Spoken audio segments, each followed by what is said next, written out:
paz do Senhor Jesus. Então, quando você vê uma notícia, quando você vê um caso, uma situação de pedofilia,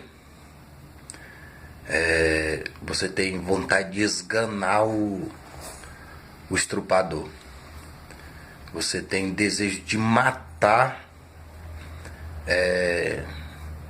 alguém que abusa de criança. Quando você fica sabendo de violência contra a mulher e de estupro, se você pudesse pegar assim um estrupador assim, você acabaria com a vida dele. Quando você fica sabendo assim de agressão contra a mulher assim, te dá uma raiva assim, te dá uma fúria. Você fica pensando assim, se fosse minha mãe, se fosse minha irmã, se fosse uma filhinha sua ou seu,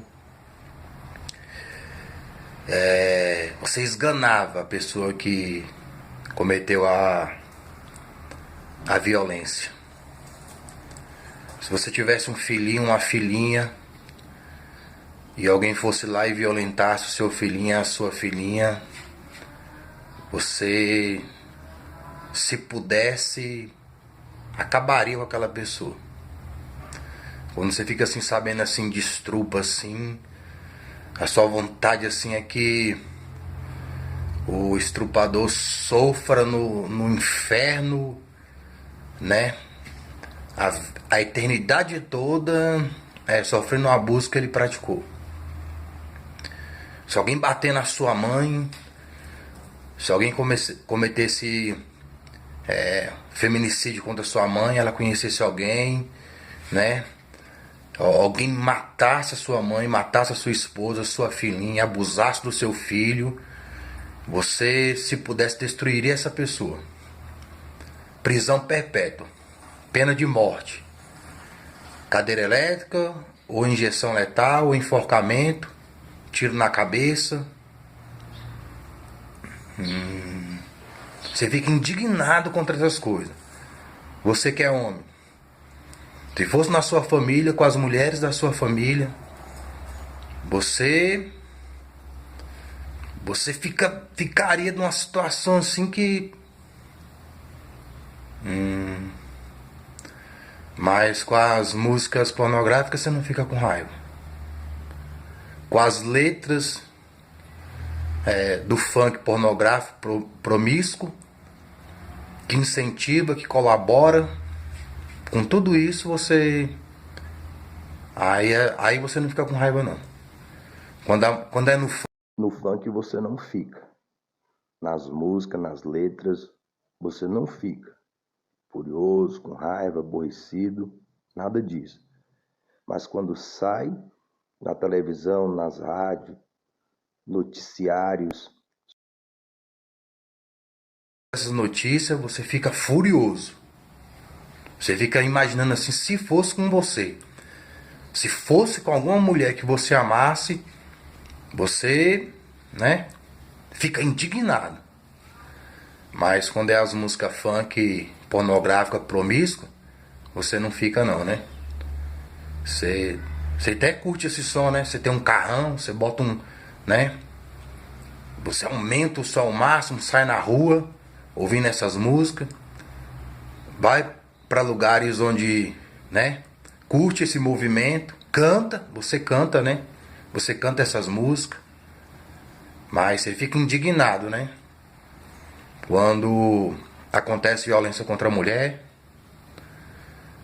estupro, pedofilia, né? Se fosse na sua casa, né? Se fosse na sua família, e isso acontecesse, aí você vira o bichão.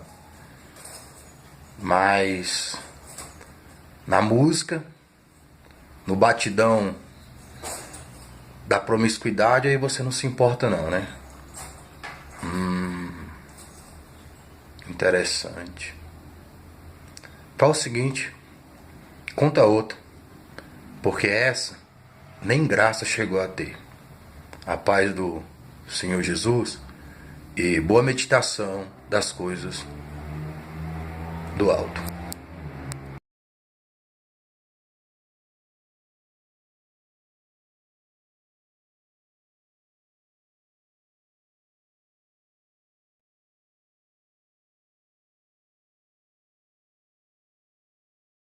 Ó, eu chego aqui, tem um espaço para ela sair, ó. O portão tá aberto, ela não sai dali, ó. A não ser que alguém entre, ela vai fazer a guarda dela. Se vai encaixar a mordida é outra história. Mas ela faz aí a vigilância aí, dentro da capacidade dela. Ó, eu não dei comando nem nada. Ó, entrei e ela continua aqui, ó.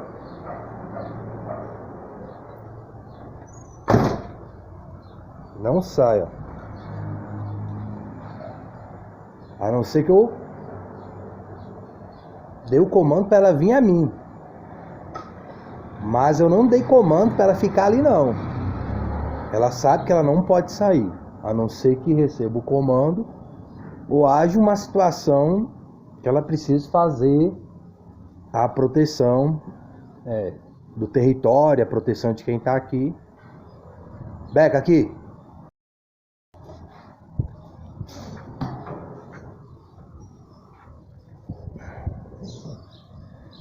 E eu a desce só um final de semana ou outro, ó, não sai. E era uma dog, ela é agitada, mas a minha liderança e o meu domínio, ó, ela saía puxando, querendo agredir outros dog. Se passar um dog aqui, ó, ela não vai sair. Ela sabe que ela não pode sair para lá sem o meu comando, sem a minha autorização. Beca, entra.